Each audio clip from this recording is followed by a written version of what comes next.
Working देखे थे galvanic cell की कि यहाँ पे डायरेक्ट रेडॉक्स रिएक्शन नहीं होता है। डायरेक्ट इनडायरेक्ट का क्या डिफरेंस था, जो बताएगा जल्दी से।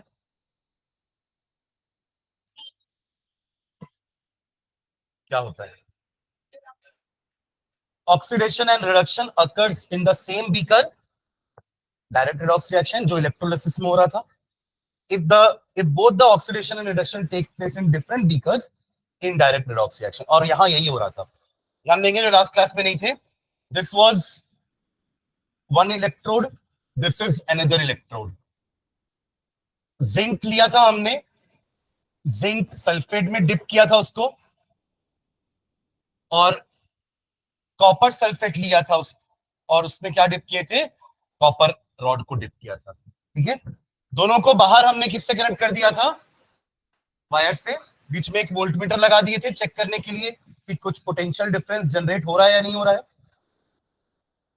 और अंदर हमने एक सॉल्ट ब्रिज लगाया था जिसके अंदर इनर्ट आयंस थे, just to maintain the neutrality. अब यहां पे अपने आप रिएक्शन होता है ना, इसलिए हमें इलेक्ट्रिसिटी देने की जरूरत नहीं है। Unlike in electrolysis we were supplying electricity, ताकि वो आयंस जो डिसोसिएट हुए हैं वो जाकर के इलेक्ट्रोड्स में डिस्चार्ज हो सके। यहां हमें करंट नहीं देना पड़ता, उल्टा यहां करंट बनता है। हम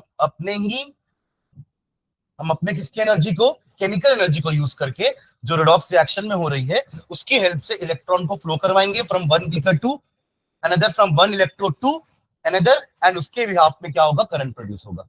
बट करंट प्रोड्यूस करने के लिए हमें कंप्लीट पाथ चाहिए, इसलिए हमने अंदर से भी उसको सॉल्ट ब्रिज से कंप्लीट किया। तो सॉल्ट ब्रिज के दो काम है, एक तो इलेक्ट्रिकल न्यूट्रलिटी मेंटेन करना और दूसरा सर्किट, इनर सर्किट को कंप्लीट करना, क्योंकि आउटर सर्किट तो ये वायर ने कंप्लीट किया हुआ है।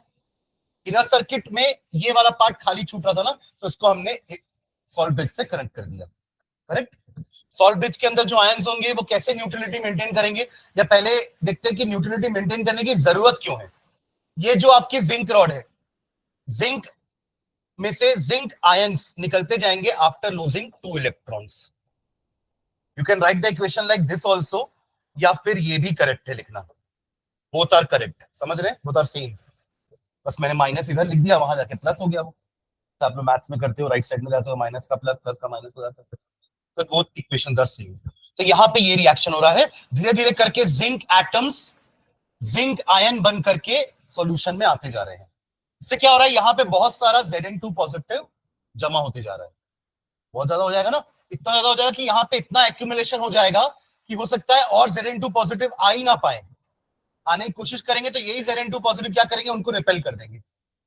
तो इसलिए न्यूट्रलिटी मेंटेन करना पड़ेगा। यहां से सल्फेट आयन आएगा इस तरफ, अपन मान लो K2SO4 ले लिया हमने अंदर, तो वहां से सल्फेट आयन यहां आएगा और क्या हो जाएगा, न्यूट्रलाइज कर देगा Zn2 पॉजिटिव को, ZnSO4 बना देगा। अच्छी बात है, यहाँ ZnSO4 की कंसंट्रेशन बढ़ेगी, यहाँ ZnSO4 की कंसंट्रेशन क्या होगी, बढ़ेगी, क्योंकि इलेक्ट्रॉन यहाँ पे छोड़ छोड़ के जिंक आयन आते जा रहा है, इसलिए इसको अपन क्या नाम दिए थे, नेगेटिव इलेक्ट्रोड। और क्योंकि यहाँ पे ऑक्सीडेशन हो रहा है तो इस इलेक्ट्रोड का नाम क्या था, एनोड। तो यहाँ पे एनोड एक नेगेटिव पोल होता है और एनोड में ऑक्सीडेशन होता है, ये तो हमें पता है। ठीक है, अब ये इलेक्ट्रॉन जो यहाँ पे आया है, ये इलेक्ट्रॉन ट्रैवल करके, 2 इलेक्ट्रॉन जो इसने छोड़ा था वो ट्रैवल करके यहां तक आएगा। यहाँ पे क्या है, कॉपर आयंस है, ये कॉपर आयंस यहां जाकर के 2 इलेक्ट्रॉन गेन करके रेड्यूस होना चालू करेंगे। यहाँ पे धीरे धीरे आपको जिंक रॉड पतली होती हुई नजर आएगी और यहाँ पे कॉपर रॉड आपको मोटी होती हुई नजर आएगी। समझ रहे हैं, क्योंकि वहां पे कॉपर डिपॉजिट होता जा रहा है, राइट। और यहाँ पे सल्फेट आयन का कंसंट्रेशन बढ़ेगा, तो अल्टीमेटली कॉपर सल्फेट का कंसंट्रेशन डिक्रीज हो रहा है। समझ रहे हैं, टाइम के साथ कॉपर या कॉपर सल्फेट का कंसंट्रेशन, अल्टीमेटली कॉपर तो चिपकता जा रहा है ना, यहाँ तो चलो जिंक चिपका, सॉरी जिंक बाहर निकला तो सल्फेट और आ गया, तो जिंक सल्फेट तो बढ़ ही रहा है यहाँ पे, बट यहाँ तो कॉपर सल्फेट कम होते जा रहा है। तो अल्टीमेटली आपका रिएक्शन का ये जो अपन बोलते हैं ना, धीरे धीरे सेल डिस्चार्ज हो रहा है, जिंदगी में थोड़ा चल जाएगा एक सेल, वो धीरे धीरे डिस्चार्ज होगा ना, तो ये वही डिस्चार्जिंग प्रोसेस चालू हो गया उसका। करंट तो बन रहा है, आप उस करंट को यूज भी कर रहे हो, राइट। पर धीरे धीरे इस वाले बीकर के जो इलेक्ट्रोड है, सॉरी इलेक्ट्रोलाइट है, उसका कंसंट्रेशन कम होते जा रहा है, और एक समय ऐसा आएगा, है ना, जहां पे रिएक्शन स्टॉप हो जाएगा। आपकी बैटरी वो रिचार्जेबल है, क्योंकि 2 टाइप की बैटरी आती है ना, primary and secondary. Primary batteries वो होती है जो सिर्फ एक बार चल के खत्म, और सेकेंडरी में हम रिचार्ज कर सकते हैं। रिचार्ज करने से क्या करोगे, बाहर एक्सटर्नल सप्लाई लगाओगे। अपने फोन की बैटरी नहीं चार्ज करते हो क्या, तो उसमें क्या करते हैं आप, बाहर से एक्सटर्नल सप्लाई देते हो, तो फिर रिएक्शन उल्टा होता है। अभी जो हो रहा है ये क्या हो रहा है, आपका बैटरी डिस्चार्ज हो रही है, फिर आप जब उल्टा करोगे तो वो चार्ज होना चालू होगा। समझ रहे हैं ना, तो सारा फ्लो उल्टा हो जाएगा। इलेक्ट्रॉन अभी यहां से यहां जा रहा है, जब आप चार्ज करोगे तो इलेक्ट्रॉन यहां से यहां जाएगा, तब वो इलेक्ट्रोलिटिक सेल जैसा हो जाएगा, क्योंकि अब आप सप्लाई दे दिए बाहर से, पहले नहीं दे रहे थे, तो वो इलेक्ट्रोकेमिकल सेल था।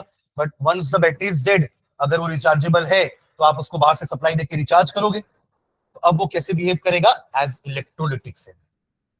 समझ में आ रही बात, ठीक है। तो this is how a galvanic cell works. और इस स्पेसिफिकली इस सेल को हमने क्या नाम दिया था, डेनियल सेल।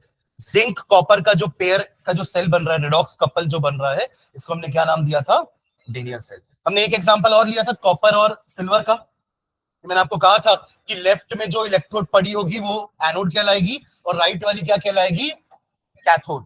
एनोड में ऑक्सीडेशन होगा और कैथोड में reduction. Cu2 positive will gain that 2 electron and will become Cu। Add करोगे तो दोनों रिएक्शन क्या होने वाला है, Zn plus Cu2 positive gives you Zn2 positive plus Cu। आप ऐड कर दो इन दोनों इक्वेशन को, यू विल गेट दिस। दो इलेक्ट्रॉन कैंसिल हो जाएगा ना, जो इसने छोड़ा इसने गेन किया, तो इलेक्ट्रॉन दिखेगा ही नहीं आपको। तो लेफ्ट साइड में क्या क्या दिखेगा, जिंक और copper 2 negative, sorry copper 2 positive, और राइट साइड में जिंक 2 पॉजिटिव एंड ये आपका ओवरऑल रिएक्शन है।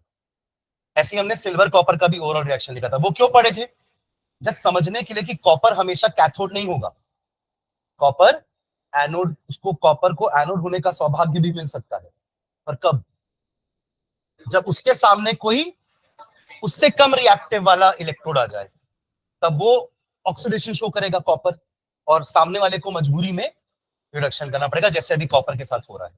Because zinc is more reactive than copper, zinc comes above copper in the reactivity series, but silver come below copper in the reactivity series। जब इन दोनों का cell बनाओगे तो silver को वहां रखोगे, कॉपर यहां रहेगा, और जो अभी जिंक के साथ हो रहा है वो कॉपर के साथ होगा, और जो अभी कॉपर के साथ हो रहा है वो सिल्वर के साथ होगा।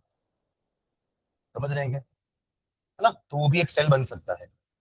ठीक, हमने लास्ट क्या लिखा था मुझे बताना थोड़ा सा, लास्ट वही सिल्वर वाला किए थे क्या, उसका रिएक्शन लिख लिए थे, ओवरऑल रिएक्शन। ठीक है, चलो आगे कंटिन्यू करते हैं। नेक्स्ट सेकंड डालिएगा एक, representation of a cell, representation of a cell। आप एक सेल को रिप्रेजेंट कैसे करेंगे, representation of a cell, electrochemical cell, representation of an electrochemical cell।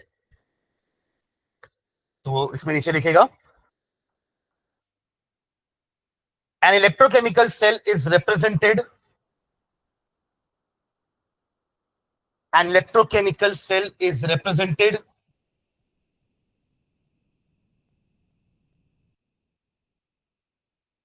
in a manner, in a manner,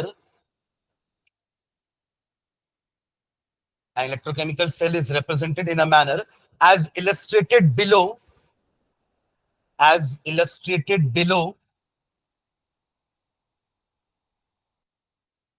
for Daniell cell, for Daniell cell।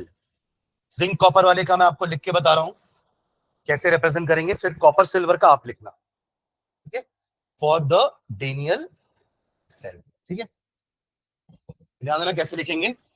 देखो left side में क्या हो रहा है, एनोड था, ऑक्सीडेशन हो रहा था, राइट साइड में कैथोड था, रिडक्शन हो रहा था। तो आप बार बार वो दोनों सेल नहीं बनाओगे ना, दोनों इलेक्ट्रोड नहीं बनाओगे, आप क्या करोगे, सीधा ऐसे लिखोगे कि पहले रॉड में जिंक जो है, पहले इलेक्ट्रोड में जिंक जो है वो Zn2 पॉजिटिव बन रहा है बाय लूजिंग इलेक्ट्रॉन।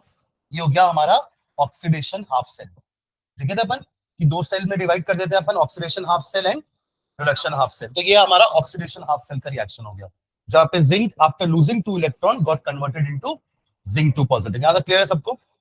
और राइट साइड में क्या हो रहा है, कॉपर 2 पॉजिटिव वही दो इलेक्ट्रॉन को गेन करके क्या बन रहा है, कॉपर, करेक्ट। और दोनों के बीच में क्या है, सॉल्ट ब्रिज। सॉल्ट ब्रिज के लिए डबल बाइंड। समझ गया? तो ये जो सिंगल लाइन है ना, ये पता है क्या है? ये रॉड और आयन के बीच का इंटरफेस है, ये है वो। वहां भी तो ऐसा है ना, ये रॉड और जो कॉपर आयन आकर के डिपॉजिट हो रहा है, यहां से जिंक आयन बाहर निकल रहा है, तो ये दोनों के बीच का इंटरफेस है between the ions and the rod, between the ions and the rod.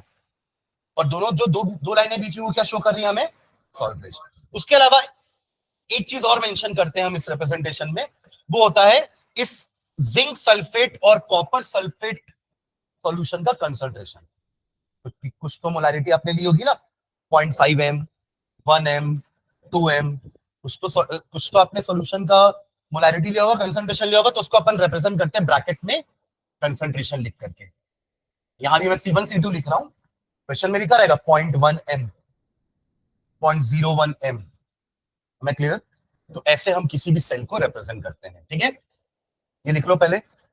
ये कैसे लिखे, मैं 2 लाइन लिखवाता हूं, उसके बाद आप लोग कॉपर सिल्वर का लिखिएगा। लिख लिया इसको? No need to draw the diagram, है ना, डायग्राम की जरूरत नहीं है।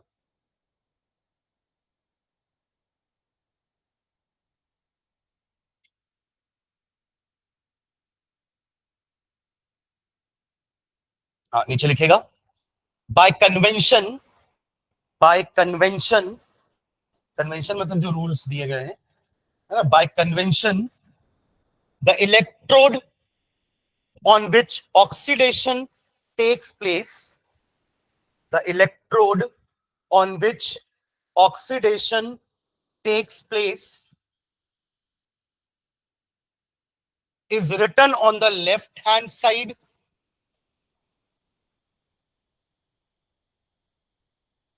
is written on the left hand side,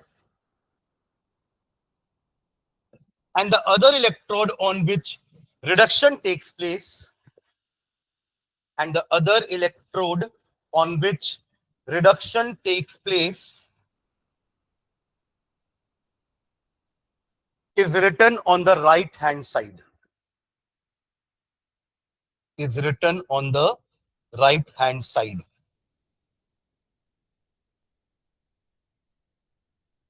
Reduction takes place, एक में ऑक्सीडेशन हो रहा है तो दूसरे में रिडक्शन होगा, is written on the right hand side,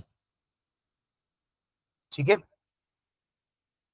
single vertical line represents, single vertical line represents,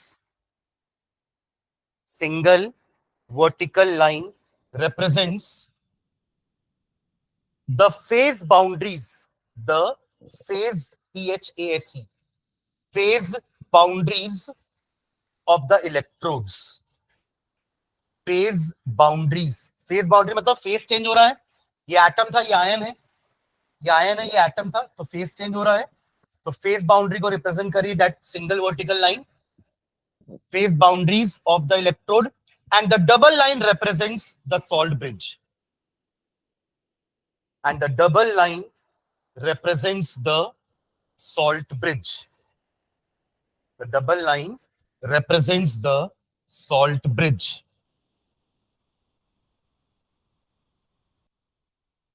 stop. C1 and C2 आपने लिखा ना, C1 C2, C1 and C2 are the,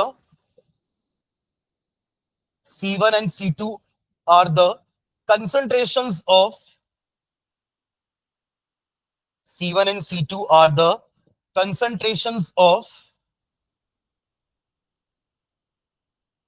Zn2 positive and Cu2 positive ions, Zn2 positive and Cu2 positive ions, ठीक है? चलिए अब इसी तरीके से कॉपर सिल्वर का लिख लो। Similarly for copper silver, for copper silver cell, similarly for copper silver cell,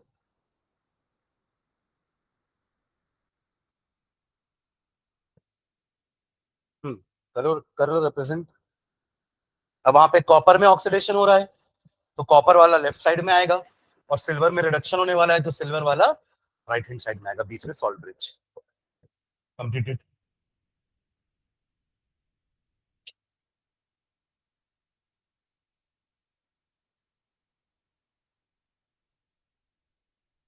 try करो, गलत होगा चलेगा। शेष भाई,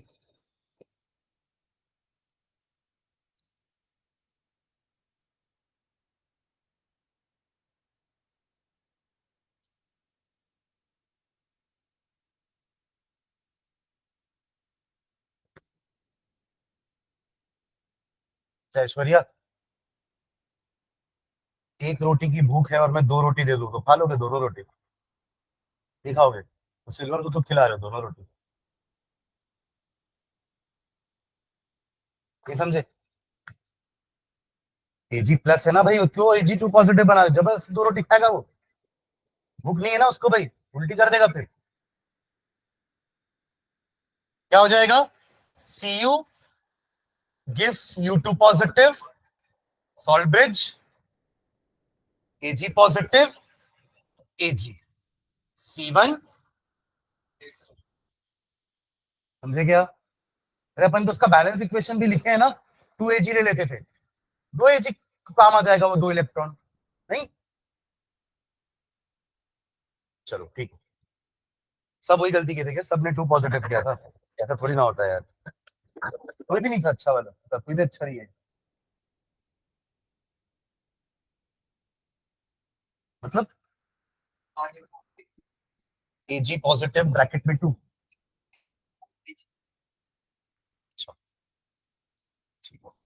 चलो नेक्स्ट लाइन डालना, इलेक्ट्रोड पोटेंशियल। टू इसमें नहीं आएगा, टू रिएक्शन में लिखोगे ना। नहीं, यहाँ क्यों लिखेंगे? वो रिएक्शन में लिखेंगे, एक्चुअली ये रिएक्शन लिखी ना, इससे मैं पूछा। चलिए, इलेक्ट्रोड पोटेंशियल।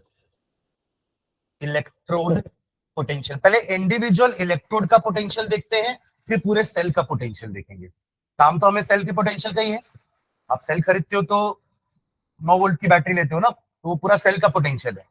बट वो आया कहां से? दोनों सेल, दोनों इलेक्ट्रोड के बीच का पोटेंशियल डिफरेंस है वो, जो हमने ऊपर वोल्ट मीटर लगा करके मेजर करने की कोशिश की थी। ठीक है, तो इंडिविजुअल इलेक्ट्रोड का कैसे पोटेंशियल बन रहा है, आप खुद सोचना। ये जो जिंक रॉड थी, ये खुद नेगेटिवली चार्ज थी, और इसके पास क्या आ रहे थे? आ नहीं रहे थे, क्या निकल रहे थे यहां से? Zn2 positive. तो यहाँ पे एक पोटेंशियल क्रिएट हो गया ना। पोटेंशियल मतलब, हाँ, डिफरेंस इन द वो पोटेंशियल, इधर पॉजिटिव इधर नेगेटिव, तो ये कहला गया इलेक्ट्रोड पोटेंशियल। सेम चीज वहां भी हो रही है, रॉड पॉजिटिव है और आजू बाजू कौन इकट्ठे होते जा रहे हैं? सल्फेट। तो नेगेटिव पॉजिटिव, नेगेटिव पॉजिटिव। समझ रहे हैं क्या? तो इसको बोल रहे हैं इंडिविजुअल इलेक्ट्रोड का पोटेंशियल। और जब इन दोनों का डिफरेंस निकाला जाएगा ना, तो उसको कहते हैं सेल का पोटेंशियल, जिसको अपन कहते हैं ई सेल। सेल का ईएमएफ है ना, तो E cell is equals to होता है E cathode minus E anode. यहाँ पे कैथोड कौन सा है? राइट वाला, और एनोड कौन सा है? लेफ्ट वाला। तो हमें दोनों का इलेक्ट्रोड पोटेंशियल पता होना चाहिए, दोनों को माइनस कर देंगे तो सेल का पोटेंशियल आ जाएगा। समझ रहे हैं क्या? चलो पहले इलेक्ट्रोड पोटेंशियल को डिफाइन करते हैं, फिर सेल पोटेंशियल को डिफाइन करेंगे। लिखेंगे, the electrical potential difference, the electrical potential difference, the electrical potential difference set up between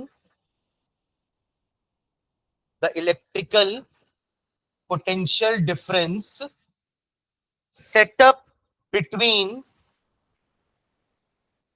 the metal and its ions, the metal and its ions, the electrical potential difference set up between the metal and its ions, ये metal ions, in the solution, the electrical potential difference set up between the metal and its ions in the solution is called electrode potential, is called electrode potential, is called electrode potential। एक और definition लिखेंगे, और करके लिखेगा, और the electrode potential may be simply defined as the electrode potential may be simply defined as the tendency of an electrode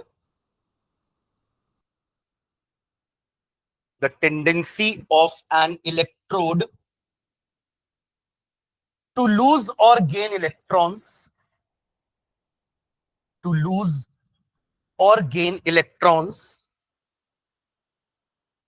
when it is in contact with tendency of an electrode to lose or gain electrons when it is in contact with solution of its own ions. Solution of its own ions. ठीक है, question आता है कि इसको निकालेंगे कैसे, दोनों के इलेक्ट्रोड पोटेंशियल को कैसे कैलकुलेट करेंगे। क्योंकि जब भी आप एक सेल बना करके वोल्टमीटर लगा दिए दोनों के बीच में, ये लिनियर सेल है समझ लो, तो ये जो वैल्यू देगा ये तो सेल का पोटेंशियल दे रहा है, इंडिविजुअल इलेक्ट्रोड पोटेंशियल थोड़ा है। ये जो वैल्यू आई है ये value actually E cathode minus E anode. पर मुझे पता करना है कि जिंक इलेक्ट्रोड का क्या पोटेंशियल है या कॉपर का क्या पोटेंशियल है। समझ रहे मैं क्या बोल रहा हूं, है ना।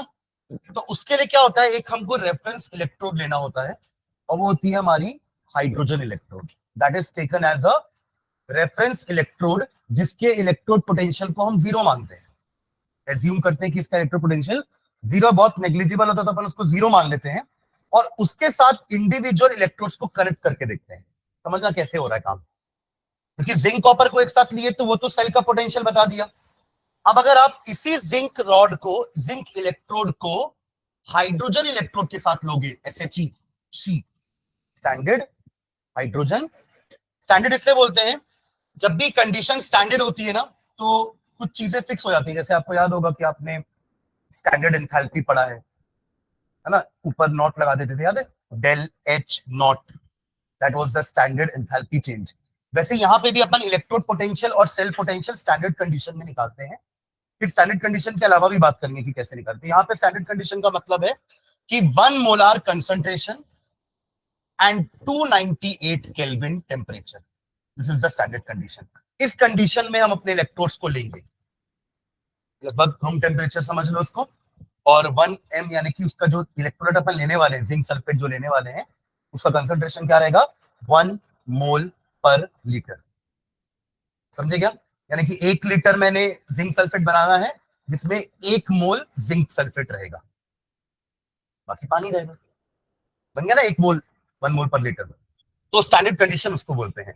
अगर कोई गैस इलेक्ट्रोड है, हाइड्रोजन तो गैस है, गैस इलेक्ट्रोड में आप इलेक्ट्रोड कैसे बनाओगे, तब आपको एक और बीकर वो लेना पड़ेगा, एक ग्लास का, आपको याद है वो अपन इलेक्ट्रॉन डिस्कवरी में पढ़ते थे, एक डिस्चार्ज ट्यूब होता था ग्लास का, वैसे ही टाइप का एक ट्यूब लेना पड़ेगा, उसके अंदर गैस को भरना पड़ेगा। क्योंकि गैस ऐसे तो ठहरेगी ना वहां पे, एक मेटल इलेक्ट्रोड को तो आप ऐसे टंगा दोगे उसके सॉल्यूशन में डुबा के, गैस इलेक्ट्रोड कैसे बनाओगे, गैस का इलेक्ट्रोड बन सकता है क्या, नहीं बनेगा। तो उसके लिए क्या करेंगे अपन, एक बीकर लेंगे, उसके अंदर गैस को भर देंगे और फिर उसको डिप करेंगे। तो ये होता है हमारा SHE, स्टैंडर्ड हाइड्रोजन इलेक्ट्रोड। तो गैस है तो उसका प्रेशर लेंगे, तो 1 atm pressure, temperature is same, ये उसके लिए स्टैंडर्ड कंडीशन है। ले लिया हमने ये दोनों को, अब दोनों को कनेक्ट कर देंगे। इसका पोटेंशियल हम क्या मानते हैं, 0 वोल्ट। तो अब जो भी वोल्ट मीटर का रीडिंग आएगा वो जिंक का होगा, और क्या, क्योंकि इसका तो 0 है। समझे क्या कर रहे हैं, इसलिए इसको रेफरेंस इलेक्ट्रोड बोल रहे हैं। वो रेफरेंस है कि इसके बिहाफ में हम बाकी सब का पोटेंशियल कैलकुलेट कर सकते हैं, electrode potential. Am I clear. Copper का भी कर सकते हैं ऐसे ही, है ना। तो क्या करूं, कॉपर के लिए कॉपर को राइट साइड में लिखूं कि लेफ्ट साइड में लिखूं, सोच लो। जिंक रिएक्टिविटी सीरीज में यहां था, कॉपर यहां है और हाइड्रोजन यहां है। अब सोचो, अभी हमने H को यहां क्यों लिया, क्योंकि H is less reactive than zinc. अब इन दोनों को लेंगे तो अब यही काम तो हमने सिल्वर और कॉपर के लिए किया। तब तो आप बोल रहे थे कि नहीं सर कॉपर को लेफ्ट में करो, तो अब कॉपर राइट में नहीं आएगा, है ना। तो जब आप SHE को कॉपर के साथ कनेक्ट करोगे तो SHE आपका लेफ्ट साइड में आएगा, यानी कि एनोड, और कॉपर बन जाएगा आपका कैथोड। और अगेन आप वोल्टमीटर कनेक्ट करोगे, है ना, अगेन आपको यहाँ पे जो पोटेंशियल मिलेगा वो किसका होगा, कॉपर का। तो दोनों पोटेंशियल में क्या डिफरेंस है, कुछ बता सकते हो मुझे?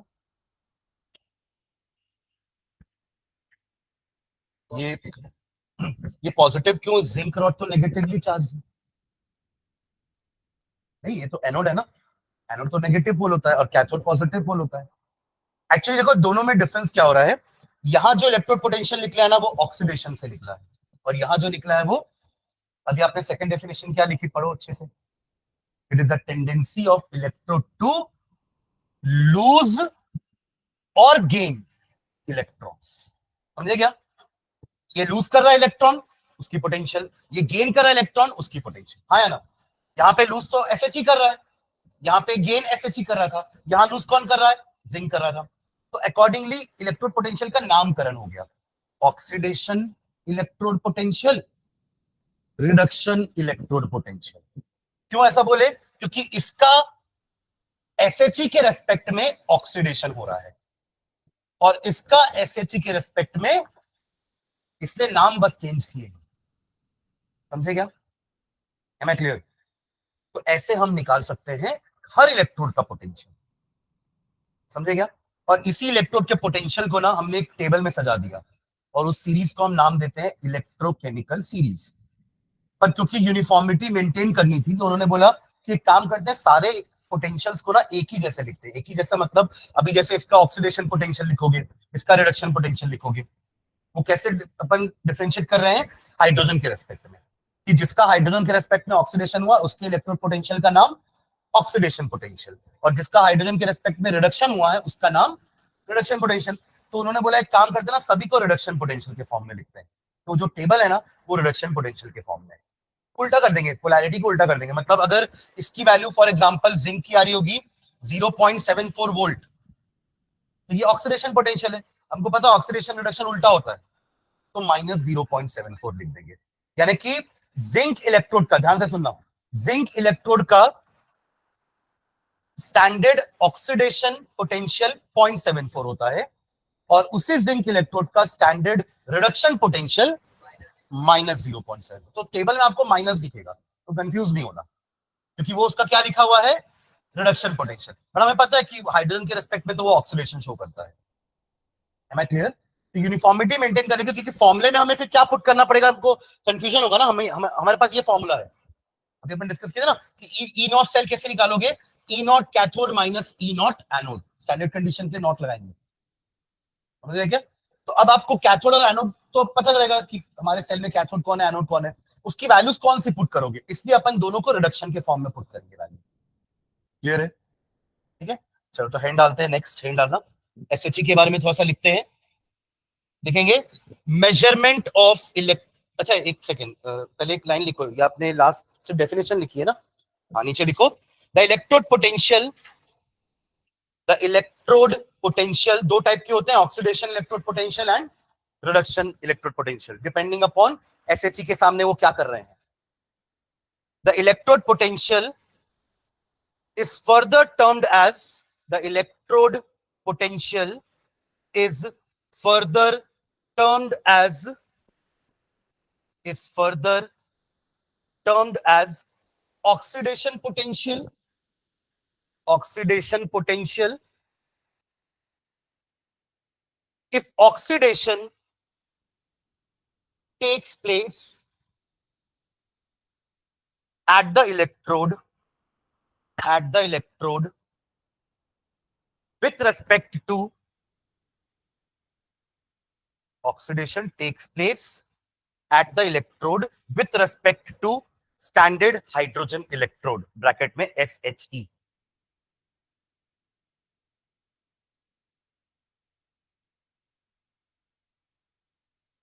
Done.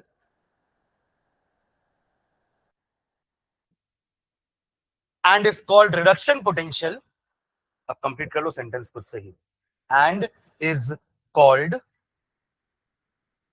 and is called reduction potential, क्या होगा कंटिन्यूएशन में, if, हाँ कंटिन्यू करो, पूरा सेंटेंस लिख दो कंप्लीट, if अभी ऊपर क्या लिखे थे, ऑक्सीडेशन पोटेंशियल क्यों बोलोगे, अगर उसका ऑक्सीडेशन हो रहा होगा एसएचई के सामने। तो अब रिडक्शन क्यों बोलोगे, अगर उसका रिडक्शन हो रहा होगा with respect to एसएचई।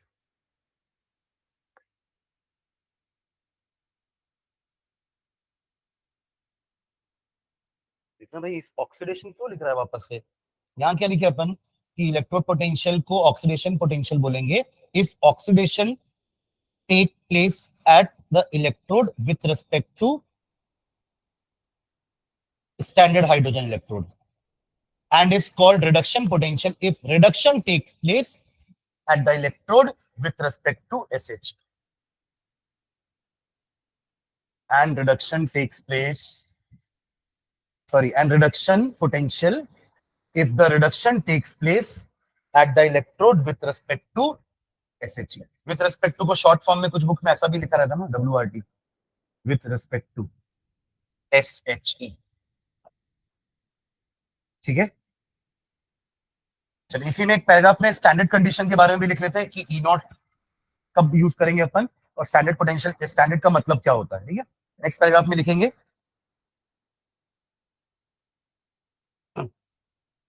if in the half cell, if in the half cell, if in the half cell the metal rod is suspended, if in the half cell the metal rod is suspended, metal rod को टंगा रहे हो ना, metal rod is suspended in a solution of, in a solution of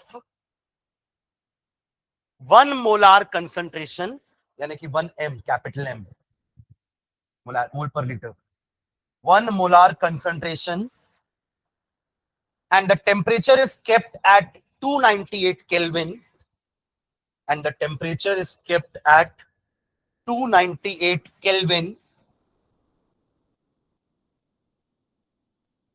the electrode potential is called the electrode potential is called standard electrode potential, standard electrode potential, standard electrode potential, denoted by E naught, denoted by या represented by E naught। ठीक है, full stop डाल के if a gas is involve, अगर electrode कोई gas है, if a gas is involve, if a gas is involve, comma, the standard conditions are 1 atm pressure, temperature same, 1 atm pressure and 290 Kelvin temperature and 298 Kelvin temperature। ठीक है,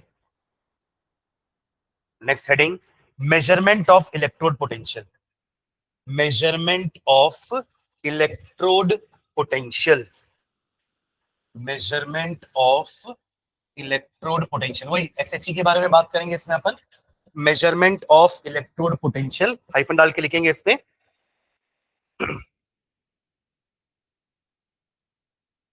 the absolute value of electrode potential, the absolute value of electrode potential, the absolute value of electrode potential of a single electrode, of a single electrode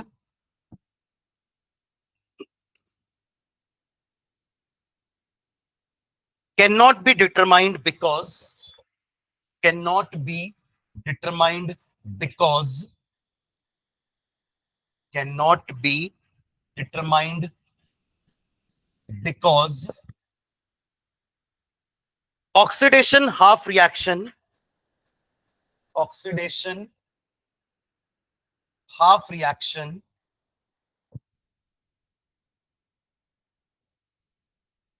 oxidation half reaction or reduction half reaction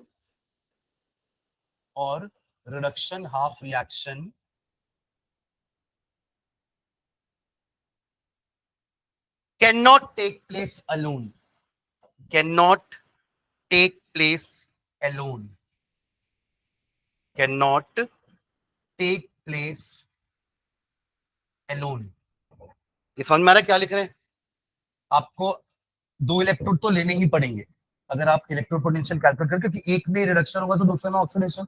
अकेले oxidation तो हो नहीं सकता, है ना. अकेले reduction भी नहीं हो सकता, दोनों एक साथ ही होते, साइमल्टेनियसली होते, तभी तो रिडॉक्स बोलते हैं अपन. राइट. तो इसलिए हमें एक रेफरेंस इलेक्ट्रोड लेना पड़ेगा जिसमें दूसरा प्रोसेस हो रहा होगा. अगर हमारे इलेक्ट्रोड में ऑक्सीडेशन हो रहा होगा तो उसमें रिडक्शन हो जाएगा, और उसमें अगर ऑक्सीडेशन हो रहा होगा तो हमारे इलेक्ट्रोड में रिडक्शन हो जाएगा. जैसे अभी अपन ने देखा, जिंक को लिए तो जिंक में ऑक्सीडेशन हो रहा था, एसएचई में रेफरेंस इलेक्ट्रोड में रिडक्शन हो रहा था. कॉपर को लिए तो कॉपर में रिडक्शन हुआ और एसएचई में ऑक्सीडेशन हुआ. Ultimately we need a electrode जिसको अपन रेफरेंस मान के दूसरे का पोटेंशियल निकाल पाएंगे. Okay okay, full stop. It can only be measured, it can only be measured, it can only be measured by using some electrode, by using some electrode as reference electrode, as reference electrode, known as standard hydrogen electrode, known as standard hydrogen electrode.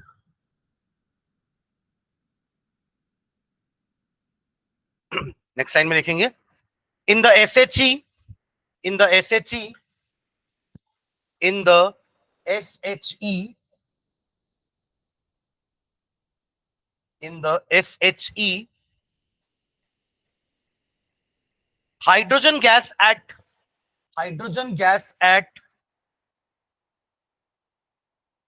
1 bar pressure, hydrogen gas at 1 bar pressure is passed into, is passed into, is passed into 1 m HCl, 1 m HCl at 298 Kelvin, at 298 Kelvin, in which a foil of platinum, in which a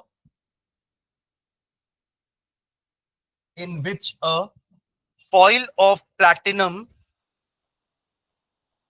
coated with platinum black, coated with platinum black, remains immersed, remains immersed, coated with platinum black, remains immersed, remains immersed. ठीक है, ये diagram बना लो, ये इसका construction है, फिर इसका working समझते हैं ना. यही बीकर है जिसके अंदर अपन यहां से हाइड्रोजन गैस अंदर भर रहे हैं ना, और इलेक्ट्रोलाइट भी तो लेना पड़ेगा ना. आप तो गैस ले लिए, वो आपकी रॉड जैसी हो गई. अरे zinc is dipped in zinc sulphate ना, copper is also zinc dipped in copper sulphate, AG is dipped in AG nitrate, silver nitrate.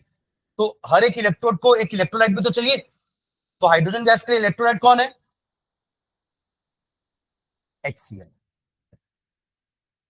ये प्लैटिनम फुल समझते हैं कि प्लैटिनम क्यों लिया है हमने. ठीक है, प्लैटिनम किस टाइप की इलेक्ट्रोड है? इनर्ट.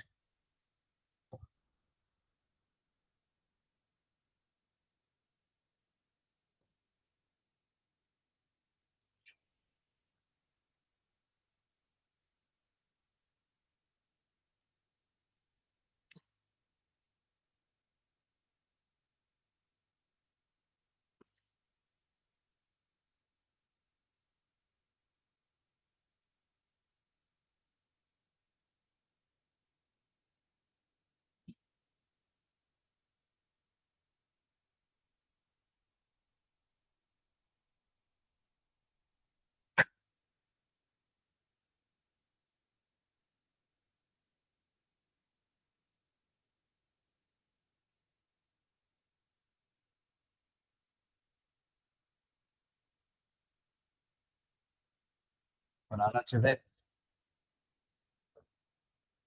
थोड़ा सीरियस हो जाइए।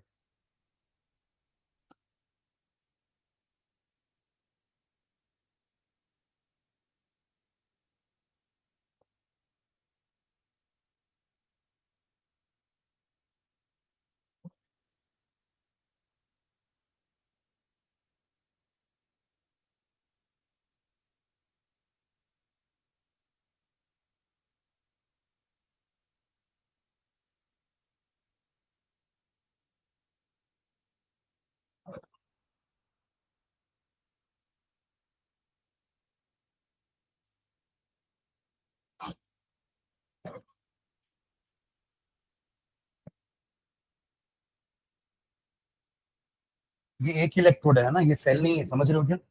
This is not a cell, it is just like zinc dipped in zinc sulphate, copper dipped in copper sulphate. पर जब तक दोनों को जोड़ोगे नहीं वायर से बाहर से और बीच से सॉल्ट ब्रिज से, वो सेल नहीं बनेगा।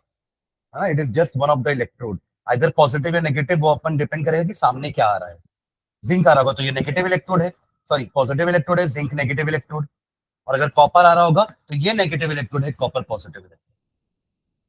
समझ रहे हैं? तो उसका वर्किंग देखना, आपने हाइड्रोजन गैस भर दी, वो हमारा इलेक्ट्रोड है। अब एक सरफेस चाहिए हमको जहां पे इलेक्ट्रॉन का ट्रांसफर हो सके, that is why we are using platinum. उसी प्लैटिनम सरफेस, तभी तो हमने इनर्ट लिया ना, कि वो सिर्फ एक सरफेस प्रोवाइड करेगा जहां पे इलेक्ट्रॉन का इनटेक आउटटेक हो सके। इलेक्ट्रॉन आ रहा है, दूसरा इलेक्ट्रॉन गेन कर रहा है, बस यही हो सके। ठीक है, अब अगर ये एक ऐसे के साथ कनेक्टेड है जहां पे ये एनोड है, कॉपर, कॉपर क्या, तो ये एनोड है ना, तो क्या रिएक्शन होने वाला है इसके साथ? ऑक्सीडेशन होगा, ऑक्सीडेशन होगा ना। तो उस केस में क्या होगा? ऑक्सीडेशन में क्या होता था? इलेक्ट्रॉन लूज होता था। यहाँ कौन इलेक्ट्रॉन लूज करेगा? हाँ, क्यों HCl यूज करेगा इलेक्ट्रॉन? अरे HCl तो खुद अपने डिसोसिएटिव फॉर्म में है, H positive ion, Cl negative. तो आयन हमारे पास H प्लस है। अरे हमारी इलेक्ट्रोड को क्या है? H2 है। अरे जैसे वहां पे जिंक Zn2 पॉजिटिव बनता था ना, तो यहाँ बनाओ ना H2 को H पॉजिटिव, क्या दिक्कत है? आप H2 लो, ये दो इलेक्ट्रॉन लूज करके 2H पॉजिटिव बनाएगा, आया ना। अरे 2H है ना, दोनों एक एक लूज करेंगे तो बन गए दो इलेक्ट्रॉन, और वो दोनों क्या बन गए? H positive. अगर ये एनोड है तो ये ऐसे रिएक्शन करेगी, समझे क्या? तब ये लेफ्ट में कनेक्ट होगी ना, तब ये लेफ्ट में कनेक्ट होगी, और ये जो दो इलेक्ट्रॉन छोड़ेगी वायर से, दो इलेक्ट्रॉन किसके पास जाएगा? कॉपर के पास। समझ गए क्या? और फिर कॉपर अपना रिडक्शन करने वाला है। पर अगर ये कनेक्ट हुई एज अ कैथोड जिंक के साथ, तब क्या रिएक्शन होगा? H पॉजिटिव, अब H2 थोड़ी ना होगा, हर बार ऑक्सीडेशन थोड़ा कराओगे, अब तो रिडक्शन होगा ना। तो H positive will gain electron and will become H, और सेकेंडरी चेंज होकर के H2 बन जाएगा। समझ में आ रहा है क्या? तो ये दोनों रिएक्शन एक साथ नहीं होगा, फिर से बता रहा हूं मैं आपको, दोनों में से कोई एक ही चीज होगी। अगर ये एनोड बन के रहेगा तो ऊपर वाला रिएक्शन होगा, अगर ये कैथोड बन के रहा तो ये रिएक्शन शो करेगा। समझे क्या? पक्का? ठीक है, तो नीचे लिखते हैं ये दो लाइन की रिएक्शन के लिए, नीचे लिखेंगे when in a cell, when in a cell, when in a cell SHE act as anode। समझ में आ रहा है क्या लिख रहे हो? When in a cell SHE act as anode, that is oxidation takes place, that is oxidation takes place, that is oxidation takes place, comma, the reaction is as follows, the reaction is as follows। लिख लो ऊपर वाला reaction, H2 gives 2H positive plus 2 electron। समझे क्या? अब next line खुद से लिखोगे क्या? when SHE, जस्ट उल्टा लाइन लिखना है इसका। हाँ, जब वो कैथोड होगा तो रिडक्शन होगा, और उसका रिएक्शन है कुछ इस तरह। इसको रिएक्शन को यहीं पे 2 से मल्टीप्लाई करके इसको H2 बना दो, दो रिएक्शन लिखने की जरूरत नहीं। समझे? कर सकते हैं ना ऐसा भी, ये जो दो इलेक्ट्रॉन आ रहा है, दो H पॉजिटिव गेन किए और H2 बन गए। एक ही बार में लिख दिया हमने, प्राइमरी सेकेंडरी नहीं कर रहे हैं। लिख ले वो लाइन पहले, when SHE act as cathode, that is reduction takes place, the following reaction occurs, और ये सेकेंड रिएक्शन लिख लेना, ठीक है, पर दोनों में कोई एक ही होगा, ठीक है।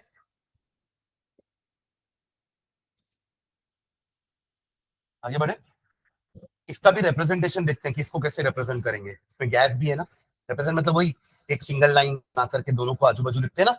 यहाँ क्या करेंगे देखो, H2, अब अपन को पता नहीं है ना कि ये एनोड है कि कैथोड है, तो एक तो लिख ले कोई सा रिएक्शन के लिए, तो H2 चेंज हो रहा है H पॉजिटिव में, करेक्ट। ब्रैकेट में क्या आएगा, हाँ C1 C2 जो भी है ना, कंसंट्रेशन। और क्योंकि इसके साथ एक रॉड अपन ने ली है ना प्लैटिनम वाली, तो उसको अपन यहां डिनोट कर देंगे ऐसे, जस्ट बताने के लिए कि H2 अकेला नहीं है, साथ में प्लैटिनम भी है, ठीक है। तो लिखना SHE is generally represented as, SHE is generally represented as, SHE is generally represented as, ये लिख लो। एक और काम करें ना, ये H2 के ब्रैकेट में G भी लिख लेना, गैस है ना। तो PT प्लैटिनम लिए क्योंकि अपन ने प्लैटिनम की फॉइल ली है, और हाइड्रोजन हमारा इलेक्ट्रोड है, गैसियस इलेक्ट्रोड, और वो चेंज हो रहा है H पॉजिटिव में, उसका कंसंट्रेशन हमने C1 लिया है, ठीक है। हालांकि यहां तो हमने 1 लिया है ना, स्टैंडर्ड हाइड्रोजन इलेक्ट्रोड की बात कर रहे हैं, ठीक है, ठीक। एक लाइन और लिखेंगे, इसकी वैल्यू 0 वोल्ट मानते हैं, उसको भी लिखते हैं नीचे, लिखेगा the electrode potential of SHE is, the electrode potential of SHE is, the electrode potential of SHE is taken as 0 volt, taken as 0 volt at 298 Kelvin, 0 volt at 298 Kelvin, ठीक है। तो अब जिसको भी, जिसकी भी रॉड की पोटेंशियल निकालनी है, आप उसको SHE के साथ कनेक्ट कर दो। तो SHE तो एक हमेशा रहेगा, साथ में जिसका भी हमें डिटरमाइन करना है, हमने हेडिंग क्या डाली है, मेजरमेंट ऑफ इलेक्ट्रोड पोटेंशियल, जिसके भी इलेक्ट्रोड पोटेंशियल का मेजरमेंट करना है, उस इलेक्ट्रोड को उसके साथ ले लो। एनोड बनाना, कैथोड बनाना, वो देख लो, ठीक है। चलो तो नीचे लाइन में एक लाइन और लिखना नीचे, to determine the electrode potential, to determine the electrode potential of any electrode, to determine the electrode potential of any electrode,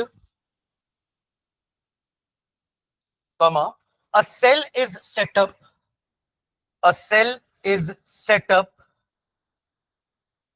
अब सेल बनाएंगे तो 2 इलेक्ट्रोड चाहिए ना, तो एक हमारी इलेक्ट्रोड जिसका हम पोटेंशियल निकालना चाह रहे हैं, और दूसरी ये, ठीक है। a cell is set up using this electrode, using this electrode as one of the electrodes, using this electrode मतलब जिसका हम पोटेंशियल निकालना चाह रहे हैं, using this electrode as one of the electrodes, and the second electrode is SHE, and the second electrode is SHE,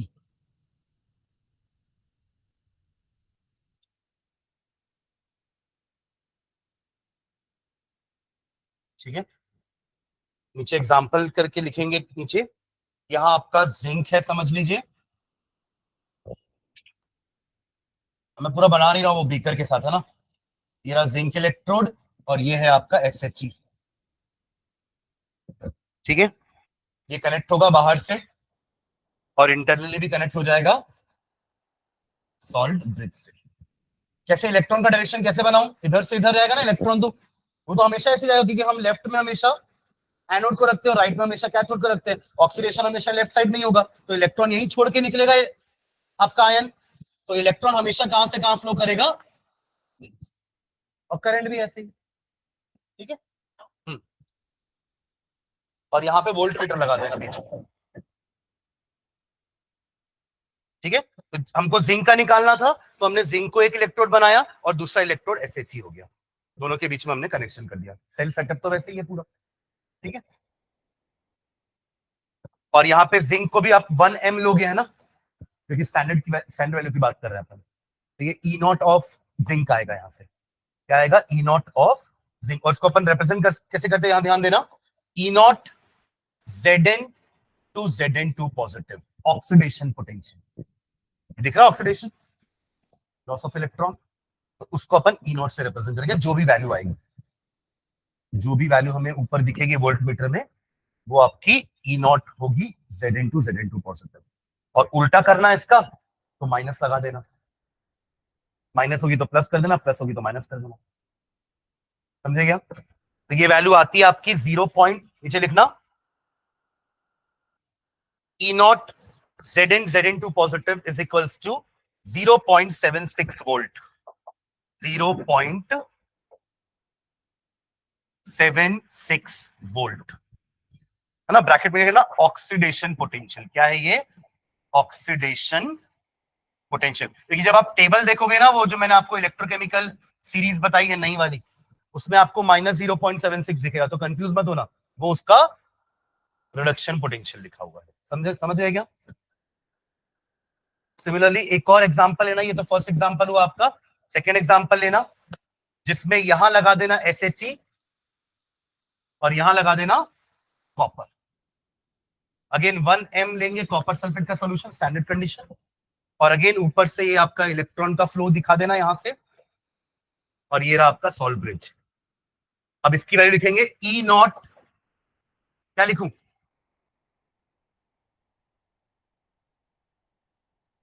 पहले क्या लिखूं, Cu2 प्लस की Cu2 प्लस, यहां रिडक्शन हो रहा है ना, तो Cu2 प्लस गेन करके Cu बनेगा, जैसे यहां जिंक लूज करके Zn2 पॉजिटिव बना, यहां Cu2 प्लस 2 गेन करके Cu बनेगा, रिडक्शन इज इक्वल्स टू इसकी वैल्यू 0.34 वोल्ट। ये दोनों वैल्यू याद हो जाएगी आपको, क्योंकि कई बार हम यूज करेंगे क्वेश्चन में, 34 वोल्ट। और यहां क्या लिखोगे ब्रैकेट में, रिडक्शन पोटेंशियल, क्योंकि हाइड्रोजन के रेस्पेक्ट में कॉपर का रिडक्शन हुआ है और हाइड्रोजन के रेस्पेक्ट में जिंक का ऑक्सीडेशन हुआ है। क्लियर है ना। अभी अपन ने ईएमएफ ऑफ द सेल नहीं पढ़ा है, वरना मैंने आपको फॉर्मूला तो बता दिया था ना, ईएमएफ ऑफ द सेल क्या होता है, E naught cathode minus E naught anode. ये हो गया सबका यहां तक, है ना। अब अगर मैं यही कॉपर और जिंक का डेनियल सेल सेटअप करूंगा, Zn एंड कॉपर, और ये रहा आपका वोल्टमीटर, और ये रहा सॉल्ट ब्रिज, ठीक है। तो इसकी वैल्यू क्या आने वाली है वो अपन निकाल सकते हैं, कैलकुलेट कर सकते हैं। E naught cell is equal to, मत लिखना इसको, नेक्स्ट क्लास में आपको पहले ई नॉट सेल का डेफिनेशन लिखवाऊंगा, लिखेंगे E naught cell is equal to E naught cathode minus E naught, what is cathode here, copper. उसकी वैल्यू क्या निकाली हमने, 0.34, बट वो रिडक्शन पोटेंशियल है, और इसका ऑक्सीडेशन पोटेंशियल है, दोनों का अलग अलग तो लिखेंगे नहीं, तो उसका भी रिडक्शन पोटेंशियल लिखेंगे, माइनस 0.76, क्योंकि प्लस 0.76 जो था वो था उसका ऑक्सीडेशन पोटेंशियल, और जिंक का रिडक्शन पोटेंशियल को माइनस कर देना। जिसका ऑक्सीडेशन पोटेंशियल माइनस होगा वो प्लस हो जाएगा, और जिसका ऑक्सीडेशन पोटेंशियल प्लस था वो माइनस हो जाएगा। पोलैरिटी चेंज करेंगे कि ऑक्सीडेशन रिडक्शन उल्टा होता है, ठीक है। तो वैल्यू कितनी आई, 1 पॉइंट, कहां से माइनस, 1.1 वोल्ट। ये है आपके डेनियल सेल का इलेक्ट्रो पोटेंशियल या फिर सेल पोटेंशियल, ईएमएफ, समझ आएगा। तभी तो बोलते हैं ना कि एक cell is not enough, one cell is not enough, तो हम क्या लेते हैं फिर, battery, combination of cells is. अब 1.1 वोल्ट से ज्यादा की रिक्वायरमेंट है अगर आपको, तो आप एक सेल से तो काम नहीं चला पाओगे ना, तो आप फिर मल्टीपल सेल्स को एक साथ बैक टू बैक कनेक्ट करते हो ऐसे, और इसको हम क्या बोलते हैं फिर, बैटरी। हमारी बात ठीक है। तो ऐसे अपन अब किसी भी सेल का पोटेंशियल निकाल सकते हैं, स्टैंडर्ड पोटेंशियल, अभी स्टैंडर्ड की बात कर रहे हैं अपन, है ना। उसके बाद अपन एक इक्वेशन पढ़ेंगे जिसको कहते हैं Nernst equation. He told that कि अगर स्टैंडर्ड कंडीशन नहीं है तो क्या सेल का ईएमएफ नहीं निकालोगे, क्या निकालेंगे ना। ये जो कंडीशंस, ये जो हमने निकाला है अभी तक, ये तो बस स्टैंडर्ड कंडीशन के लिए है। तो अगर स्टैंडर्ड कंडीशन नहीं होगी तो एक इक्वेशन उन्होंने दिया कि टेम्परेचर 298 नहीं है, समझ लो, कंसंट्रेशन आपके इलेक्ट्रोलाइट का 1m नहीं है, समझ लो, कुछ और कंसंट्रेशन लिया आपने, तो आप सेल का ईएमएफ कैसे निकालोगे? तो अपन उसको ई सेल बोलेंगे, फिर नॉट वॉट यूज नहीं करेंगे, तभी फॉर्मूला तो सेम रहेगा, E cell is equals to E cathode minus E anode. ये स्टैंडर्ड है तो नॉट नॉट आ गया ऊपर, है ना। स्टैंडर्ड कंडीशंस नहीं है तो अपन ई सेल लिखेंगे, बट इसके लिए एक इक्वेशन से अपन ई सेल को निकालेंगे, वो कहलाता है नर्स्ट इक्वेशन। वो भी बहुत इंपॉर्टेंट टॉपिक है ना। फॉर दोज अनस्टैंडर्ड कंडीशंस, ये तो स्टैंडर्ड कंडीशंस के लिए अपन सीधा वो टेबल से वैल्यू देखेंगे और पुट कर देंगे, है ना। अब मैं बोलूं कॉपर सिल्वर का निकालो, तो कॉपर का तो अब आपको पता है ना कॉपर का। सिल्वर का भी ऐसे ही आप कैसे करोगे कनेक्ट, हाइड्रोजन के साथ कनेक्ट करोगे। कहां कहां रखेंगे हाइड्रोजन को, लेफ्ट में कि राइट में? हाइड्रोजन को जब कॉपर ही राइट में है तो कॉपर से नीचे सिल्वर है, तो वो कैसे लेफ्ट में आ जाएगा? वो भी राइट में ही रहेगा। उसकी वैल्यू आती है 0.80। आप जब ऐसी करोगे ना पीछे कनेक्ट करके, उसकी क्या वैल्यू आएगी? 0.80। और वो क्या पोटेंशियल है, रिडक्शन की ऑक्सीडेशन, जल्दी बताओ। राइट में रखे हो ना भाई, तो रिडक्शन ही है, तो उसको चेंज करने की जरूरत नहीं पड़ेगी पोलैरिटी, तो टेबल में भी आपको 0.80 ही दिखेगा। कॉपर आपको 0.34 ही दिखेगा, बट जिंक आपको -0.76 दिखेगा, समझे ना। तो अब कॉपर कॉपर सिल्वर वाले का वैल्यू 0.80 माइनस 0.34, ई cathode minus E naught anode. Cathode हमारा है silver, copper is our anode. Copper का तो पहले निकाल चुके थे एसएचई से, और अभी मैंने आपको सिल्वर का वैल्यू बता दिया 0.80, माइनस कर दो, ठीक है। तो ये आपका आ जाएगा कॉपर सिल्वर का सेल का ईएमएफ पोटेंशियल, सेल पोटेंशियल, ठीक है। तो चलो आज हमने इलेक्ट्रोड पोटेंशियल देखा है और स्टैंडर्ड हाइड्रोजन इलेक्ट्रोड देखा है। नेक्स्ट क्लास में ईएमएफ का फॉर्मूला लिखेंगे और वो इलेक्ट्रोकेमिकल सीरीज के बारे में बात करेंगे कि उसमें अरेंजमेंट कैसे हुआ है, ऊपर से नीचे आएंगे, नीचे से ऊपर जाएंगे तो क्या चेंज हो रहा है ना। और उस चेन का, उस सीरीज का हम एप्लीकेशन देखेंगे। जैसे आपको रिएक्टिविटी सीरीज का एप्लीकेशन पता है ना, उससे आपको पता चलता है कि डिस्प्लेसमेंट रिएक्शन कैसे होने वाला है, कौन किसको डिस्प्लेस कर पाएगा, कौन किसको डिस्प्लेस नहीं कर पाएगा। ये उस रिएक्टिविटी सीरीज का एप्लीकेशन है। In the same way electrochemical series की हेल्प से भी आप कुछ ना कुछ कर पाएंगे, तो वो अपन नेक्स्ट क्लास में देखेंगे, ठीक है। चलो, थैंक यू।